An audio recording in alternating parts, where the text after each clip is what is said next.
Salamence is the 12th and final raid boss of the Christmas event that give you wishing tags.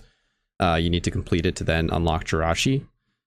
The very first thing that Salamence does is roar you out, so that kind of dictates the cadence and sort of like how you play the fight. Basically, because you start with roar and Salamence is pretty quick, you're going to want to get a tailwind up, and there's a couple ways you can go about doing it. If someone happens to have a Xatu with magic bounce, it can lead in tailwind, and then everyone else can just lead with something they don't want in. That way it's guaranteed. Otherwise, what you can do is you'll need 2 tailwinds in the fight, probably. And you'll have 2 people with Murkrows. Both will need mental herbs because there's a permataunt later. So you have the 2 mental herb Murkrows. They lead. If you get 1, you have tailwind on turn 1. The other option is if you just get 4 Pokemon that are faster than Salamence on turn 1, that's another option.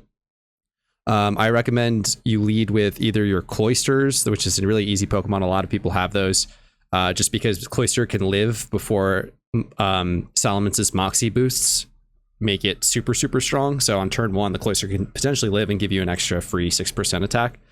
Other than that, you have to lead with whatever your heal block mon is for the wish at 50%.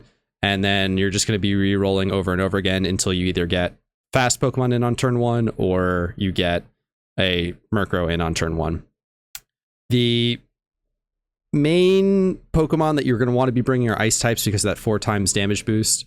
You can use like the Vanillix raid Pokemon that you got for the reward. I recommend obviously EV training it. Glaceon can be used. It's pretty slow though. You'll still want fast Pokemon overall, and you can bring dragon types. So I would recommend ice types first, dragon types if you have them, and then if you are bringing dragon types, save your better items for them.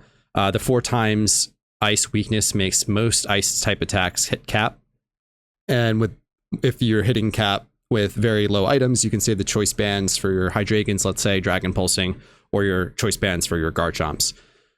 Pretty much anything over like 90 base speed is going to outspeed Salamence. Until it finally tailwinds, which is like the last automatic ability that it has.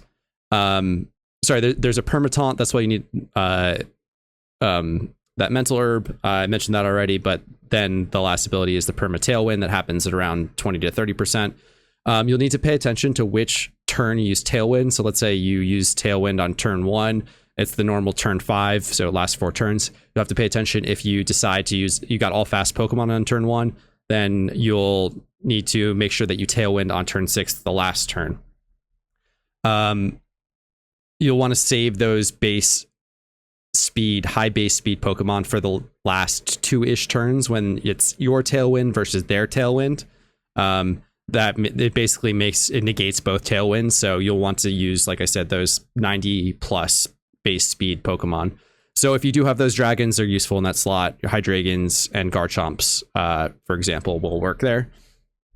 Another additional kind of maybe overly cautious thing that you can do if need be is most of the better ice types can use Icy Wind for additional speed control. That'll be helpful if you have something slow to use in that last 5-6 slot. That way you're just a little bit faster and will hopefully be outspeeding Salamence. Overall, it's pretty easy 4-star, I'd say. The roar mechanic is a bit of RNG unless you do happen to have that Magic Bounce Xatu made. A pretty convenient utility Pokemon in the event that Magic Bounce is needed. Otherwise, ice types, Cloisters are good, Weaviles are good, Vanillixes are good, Jinx is good. If you have any of those already, they're excellent.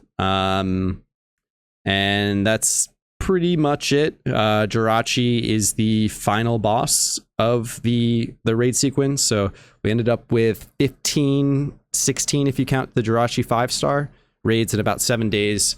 I'm a little burnt out right now, so it might be a little bit before Jirachi video hits. I will give it a shot. We'll see if I'm able to put the team together. There is a working strat though. It's in the document. If you do need a Jirachi strategy, it's there. It will be refined probably as more and more people are able to tinker with it, as strategies tend to do and evolve over time, just like how things have changed with updates over the game, just like plus and minus working now, making Togekiss easier if you have plus and minus Pokemon, those sorts of things. So keep an eye on the doc. That's in the description. If you have any other questions, hit them in the comments. Join Pat's Discord to find teams. And good luck with the Salamence fight. Later.